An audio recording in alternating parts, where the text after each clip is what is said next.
En sport, pour terminer, le sélectionneur de l'équipe nationale de football était face aux journalistes à Koudougou à quelques jours des rencontres internationales des étalons. Pour ce faire, UR Valide a dévoilé une liste de 25 joueurs retenus pour ces deux rencontres. Qui sont ceux qui sont retenus sur la liste? La réponse avec la Sina Sawadou.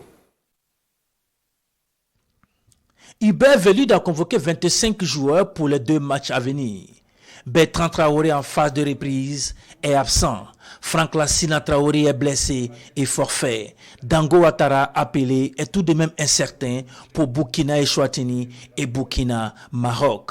L'attaque des étalons est handicapée pour ces 2 rendez-vous.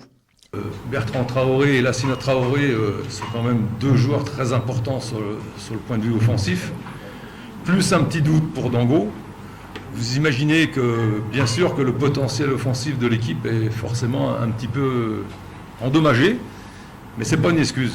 On a de la réserve, on a des joueurs qui veulent peut-être se montrer. Sébastien Tou, gardien de but évoluant en Espagne, est le nouveau venu. Mohamed Konaté et Ismaïla Ouedraogo sont de retour dans le groupe. Velud veut le voir pour se faire une idée. Peut-être son heure a sonné, c'est-à-dire qu'en début d'été, Mohamed, je l'ai bien observé, j'étais un peu sceptique. Physiquement, il avait un peu de mal au début de l'été. Par contre, là, il est revenu à un niveau physique très intéressant. J'ai vu son dernier match, il a joué 90 minutes.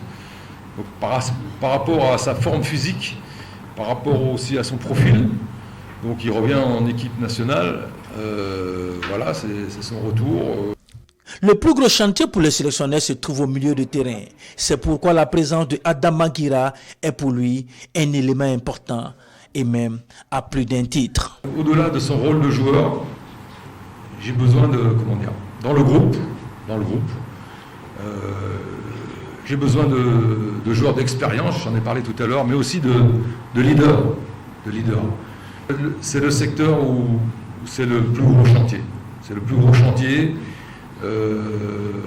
Parce qu'on a des incertitudes dans ce secteur.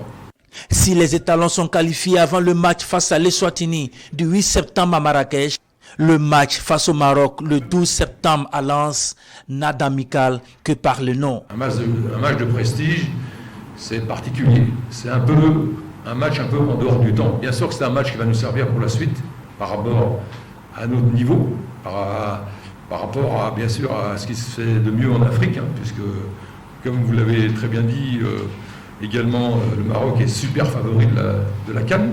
Donc c'est un moyen de s'étalonner, tactiquement, sportivement, mais le contexte aussi est très particulier. C'est un match de prestige, un match de gala que les joueurs adorent faire.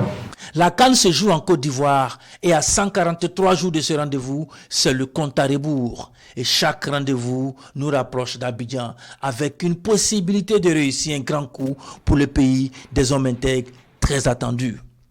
Velud n'a pas manqué de saluer la performance de Hugues Fabrice Zango et souhaiter que cela inspire les étalons.